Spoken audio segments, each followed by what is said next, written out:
میں نیکی کی دعوت کی دھوم میں مچاؤں، عطا ایسا کر حوصلہ یا الہی۔ 8 وجہ ہیں جس کی بنا پر بندہ جو ہے وہ تکبر کرتا ہے۔ سب سے پہلی وجہ پتہ ہے کیا ہے؟ علم۔ جی ہاں، علم رکھنے والا۔ دوسرا ریزن وہ کون ہے؟ عبادت کرنے والا۔ جی ہاں، عبادت گزار بھی تکبر کرتا ہے۔ میں سارا دائم نماز پڑھتا ہوں، یہ تو نماز ہی نہیں پڑھتا، حقیر۔ میں تہجد گزار، یہ مسجد میں بھی نہیں آتا، حقیر سمجھا۔ میں روزہ رکھتا ہوں، یہ روزہ ہی نہیں رکھتا۔ اس کو کیا پتا علم عبادت کیا ہوتی ہے؟ کبھی مسجد میں آئے تو پتا چلے نا، ہم سے پوچھو۔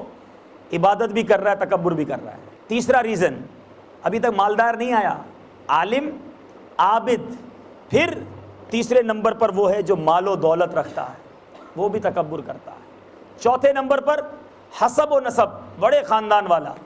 او جناب، میرے باپ دادا، میری فیملی بیک گراؤنڈ، اس کی فیملی تو پوچھو کیا ہے، اس کا باپ کیا کرتا تھا، اس کی فیملی کا ذرا بیک گراؤنڈ تو پوچھ کیا ہو۔ اپنے حسب نسب پر، اپنی فیملی بیک گراؤنڈ پر لوگ تکبر کرتے ہیں۔ پانچواں ریزن وہ کیا ہے؟ عہدہ اور منصب۔ کوئی وزیر بن جائے، کوئی عہدہ مل جائے، کوئی چودھری بن جائے، کوئی کسی کمیٹی کا سربراہ بن جائے، کوئی اقتدار مل جائے، اب جناب اس کی ٹور ہی دوسری ہوتی ہے، اس کا انداز ہی دوسرا ہوتا ہے، اس کے تو پر لگ جاتے ہیں، ایسا لگتا ہے باقی سارے حقیر ہیں، وہی جناب سربراہ ہے۔ ایک وجہ یہ بھی ہوتی ہے۔ نمبر 7، ساتواں ریزن، حسن و جمال۔ کوئی بڑا خوبصورت ہوتا ہے، اس سے کیا بات کرو، دیکھو تو صحیح کیسا بدصورت ہے، میرا جناب حسن و جمال، میری پرسنالٹی، اس سے کیا بات کروں، میں قریب بیٹھاتا نہیں بندہ، اس کی انداز ہی دوسرے ہو جاتے ہیں۔ یہ بھی تکبر کرنے کا ایک ریزن ہے۔ اینڈ دا 8th ریزن، 8واں جو سبب ہے وہ ہے طاقت و قوت۔ کچھ لوگ بڑے جاندار، باڈی بلڈر، اور بڑی جناب ان کی ویلتھ ہوتی ہے، اب وہ چھوٹے موٹوں کو تو ہاتھ ایسے ہی مار دیتے ہیں، تم سے کیا بات کروں، دیکھو تو چوٹی جیسا، اور جناب میرا دیکھو مسلز دیکھو، میری ہمت دیکھو، طاقت دیکھو، بہادری دیکھو۔ اب وہ بہادر صاحب جو ہیں باقی سب کو ذلیل سمجھ رہے ہیں۔ اب یہ 8 ریزن سامنے ہیں۔ اب اس بیماری کی علامتیں کیا ہیں؟ ہم میں سے کئی یہ علامتیں سننی ہو سکتا ہے ہمارے اندر ہیں۔ اب آ گئے اسباب، 8 اسباب سامنے آ گئے۔ اب علاج سنیے، انشاءاللہ آپ کی دعوت اسلامی بیماری بتاتے بھی ہے، بیماری کا علاج بھی بتاتی ہے انشاءاللہ۔ اگر آپ آج یہ نیت کر لیں کہ اس بلا سے توبہ کر کے اٹھوں گا، تو آج ہمارا یہاں جمع ہونا اللہ کی رحمت سے امید ہے بہت فائدہ مند ہو جائے گا انشاءاللہ۔ ٹھیک ہے، علم پہلا ریزن۔ عالم بھی تکبر کرتا ہے، شیطان بھی تو عالم تھا، عالم بھی کیسا تھا؟ فرشتوں کا استاد تھا، اس نے تکبر کیا، وہ برباد ہو گیا۔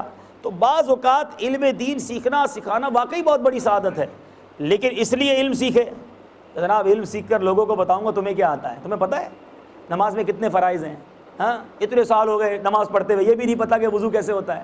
اب کوئی اس لیے علم سیکھ رہا ہے کہ تمہیں بچہ پتہ ہے اسم فعل حرف کس کو کہتے ہیں، جملہ معترضہ کیا ہوتا ہے، فعلیہ کیا ہوتا ہے، اسمیہ کیا ہوتا ہے۔ بندہ بولے یار یہ تو واقعی بہت بڑا عالم بن گیا ہے، اولا پڑھتے ہی وہ ایسا روب جھاڑتا ہے اپنے دوستوں پر کہ لگتا ہے مفتی بن گیا ہے، پورے علاقے میں جناب اس کی ایک الگ ہی ٹور بن جاتی ہے۔ اگر اس لیے علم سیکھ رہا ہے تو یہ علم اس کو برباد کر کے رکھ دے گا۔ تکبر نہیں، علماء سے، اس لیے بھی لوگ علم سیکھتے ہیں۔ علماء سے سوال کروں گا، چیک تو کروں عالم صاحب کو کتنا آتا ہے۔ ہمارے امام صاحب سے ذرا سوال پوچھتا ہوں، ان کو آتا بھی ہے نہیں، میں نے جو پڑھا ہے۔ اگر اس لیے علم سیکھا کہ علماء سے بحث و تکرار کرے گا، یہ علم بھی اس کی بربادی کا سبب بن جائے گا۔ اب دوسرا ریزن جس کی وجہ سے جناب تکبر کرتا ہے آدمی، عبادت کا تو سب سے زیادہ آسان جواب یہ ہے کہ شیطان نے کتنی عبادت کی، اور عبادت کرنے والا یہ سوچے کہ مجھے کنفرم ہے میری عبادت قبول ہوگی۔ تکبر کا گناہ تو مل گیا، دوسروں کو حقیر جان کر میرا بننا کیا ہے۔ مجھے ایک بزرگ کا واقعہ یاد آیا کہ ایک بار ایک بزرگ، غالباً حضرت سفیان ثوری رحمۃ اللہ تعالی علیہ کا واقعہ ہے، آپ اور آپ کے بیٹے کہیں سفر پر گئے، تہجد کا وقت ہوا، والد صاحب بھی اٹھے، بیٹا بھی اٹھا، دونوں باپ بیٹے نے تہجد پڑھی۔ تہجد پڑھنے کے بعد بیٹا کہتا ہے ابو یہ کیسے لوگ ہیں، سارے سوئے ہوئے تہجد نہیں پڑھ رہے ہیں، یہ کیسے لوگ ہیں، سارے سو رہے ہیں۔ تو والد کہتے ہیں بیٹا تو بھی سویا رہتا تو اچھا تھا، لوگوں کو حقیر سمجھ رہا ہے، خود عبادت کر لی اس لیے نہیں، عاجزی اور انکساری کا بندے کو پیکر ہونا چاہیے۔ اور میرے پیارے اسلامی بھائیوں، اب ہو سکتا ہے کسی کے ذہن میں سوال ہو کہ واقعی میں عبادت گزار ہوں، عالم ہوں، اور سامنے والے کو کچھ آتا جاتا نہیں ہے، تو میں اپنے آپ سے اس کو کیسے اعلیٰ سمجھ لوں؟ تو ایک بڑا پیارا فارمولہ علماء کرام نے دیا ہے، غور سے سنیے گا میرے پیارے اسلامی بھائیوں۔ زیور علم سے آراستہ اگر کوئی شخص ہو، عالم ہو یا علم اس کے پاس ہو، اور دوسروں کو حقیر سمجھنے والی سوچ سے اگر اپنے آپ کو بچانا چاہتا ہے، تو یہ مدنی سوچ اپنائے کہ کسی کم عمر کو دیکھے تو وہ یہ سوچے کہ ابھی اس کی عمر تھوڑی ہے، اس کے گناہ بھی مجھ سے تھوڑے ہی ہوں گے، اس لیے مجھ سے آگے ہے، ٹھیک ہے۔ علماء فرماتے ہیں اچھا اگر کسی بڑے کو دیکھے، عمر میں بڑا ہے، علم نہیں ہے اس کے پاس، اب کیا کہے انسان کہ یہ بڑا ہے، اس نے مجھ سے زیادہ نیکیاں کی ہوں گی، تو یہ مجھ سے زیادہ اچھا ہے، میں اس سے اچھا نہیں ہوں۔ پھر فرماتے ہیں اپنا ہم عمر دیکھے، اپنی عمر کا کوئی دیکھے، تو پھر یہ ذہن بنا لے کہ میں نے تو بڑے گناہ کیے ہیں، ہو سکتا ہے اس نے کم گناہ کیے ہوں گے، یہ مجھ سے آگے ہے، میں نے تو علم بھی حاصل کر لیا ہے، اس نے تو ابھی علم بھی نہیں سیکھا، علم پر میں کتنا عمل کرتا ہوں، کہیں میں اس وجہ سے اس سے پیچھے نہ ہو جاؤں۔ اس انداز سے میرے پیارے اسلام بھائیو اپنا ذہن بناتا چلا جائے تو انشاءاللہ عز و جل وہ بچ جائے گا۔ اسی طرح پیارے اسلامی بھائیوں، تیسرا سبب مال و دولت، پیسے والا بڑا تکبر کرتا ہے۔ اب یہ کاروباری لوگ بیٹھے میری بات بڑی آسانی سے سمجھ جائیں گے۔ آپ جانتے ہیں، پہلے تو یہ بتائیے پیسہ دیا کس نے؟ کس نے پیسہ دیا؟ اللہ نے دیا نا، ہم تو پیسہ لے کر نہیں آئے تھے، مال و دولت اللہ نے دیا ہے۔ اور ہم نے کئی لوگوں کو دیکھا کہ بڑے بزنس مین، بڑے اسٹیٹس والے، اچانک تقدیر کا چکر گھومتا ہے، ایسا نقصان ہوتا ہے کہ دنوں کے اندر وہ بندہ کلاش ہو جاتا ہے، ختم ہو جاتا ہے۔ تو جو پیسہ دیا رب نے کبھی بھی لے سکتا ہے، اس پیسے پر تکبر کرنا۔ اور کبھی سوچا آپ نے، ہم کبھی گاڑی میں جاتے ہیں، ایک فقیر آتا ہے، دروازہ نوک کرتا ہے، پیسے مانگتا ہے، یہ جو دروازے کے باہر کھڑا ہے، اس میں اور مجھ میں فرق کیا ہے؟ اس کی بھی دو آنکھیں، میری بھی دو آنکھیں، وہ بھی مسلمان، میں بھی مسلمان، وہ بھی انسان، میں بھی انسان، اس کے پاس بھی ایک ہی زبان، میرے پاس بھی ایک ہی زبان، وہ مانگ رہا ہے مجھ سے، میں دینے والا ہوں، فرق کیا ہے؟ فرق یہ ہے کہ میرے رب نے مجھے عطا کیا ہے، اس کو نہیں دیا ہے۔ ایک ہی فرق ہے، ہماری عقل، ہماری ہوشیاری، ہمارا اگر کوئی کمال ہوتا تو پیسے کمال سے نہیں ملتے، یہ سارے جانتے ہیں۔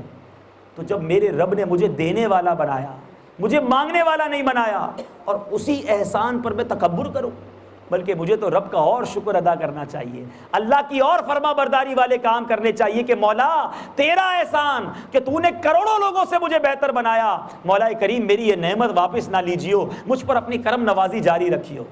لیکن بندہ تکبر کرے پھر ہلاک و برباد ہو جاتا ہے۔ ایک اور وجہ حسب و نسب، خاندان، میں فلاں کمیونٹی سے تعلق رکھتا ہوں، میں فلاں خاندان سے تعلق رکھتا ہوں۔ ایک ہی روایت پیش کروں گا، سرکار دو عالم صلی اللہ علیہ وسلم فرماتے ہیں، سیدنا انس رضی اللہ تعالیٰ عنہ راوی ہیں کہ میرے آقا فرماتے ہیں موسیٰ کے زمانے میں، حضرت موسیٰ کے زمانے میں دو آدمیوں نے آپس میں باہم فخر کیا۔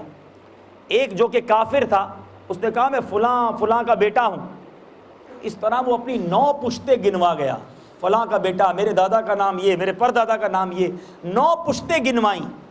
اللہ تعالیٰ نے حضرت سیدنا موسیٰ علیہ نبینا علیہ الصلوۃ والسلام کی طرف وحی بھیجی کہ اس سے فرما دیجئے وہ 9 کی 9 پشتیں کفر کی وجہ سے جہنم میں جائیں گی، اور ان کے ساتھ 10واں تو بھی جہنم میں جائے گا۔ تو اپنے نسب پر، اپنے خاندان پر کوئی میرے پیارے اسلامی بھائیو فخر نہیں ہونا چاہیے۔ اللہ کی بارگاہ میں خاندان نہیں تقویٰ دیکھا جاتا ہے، اللہ کی بارگاہ میں آپ کا خاندان، آپ کا نام، آپ کا اسٹیٹس، آپ کا مقام نہیں، کسی گورے کو کسی کالے پر کوئی فوقیت حاصل نہیں ہے، اللہ کی بارگاہ میں فقط تقویٰ دیکھا جاتا ہے۔ تو کبھی اس بات پر بھی تکبر نہیں کرنا چاہیے۔ حسن و جمال، کچھ لوگوں کو اللہ نے بڑا حسین بنایا ہوتا ہے، وہ بدصورت لوگوں کو قریب پسند نہیں کرتے۔ میرے پیارے اسلامی بھائیو، یہ حسن بھی تو رب نے دیا ہے نا، اللہ نے دیا ہے، میرا تو کوئی کمال نہیں ہے۔ اگر کسی کے پاس حسن ہے، اللہ کالا بھی بنا سکتا تھا، بدصورت بھی بنا سکتا تھا، رب نے احسان کیا، خوبصورت بنایا، اور اب اسی کی نافرمانی والے کام کر کے بندہ تکبر کرے۔ نہیں میرے پیارے اسلام، ہم نے دیکھا ہے بڑے بڑے حسین و جمیل، کبھی کوئی بیماری لگ جائے، اللہ نہ کرے، کوئی ایکسیڈنٹ ہو جائے، وہ چہرہ ایسا ہو جاتا ہے کہ بندہ دیکھ بھی نہیں سکتا۔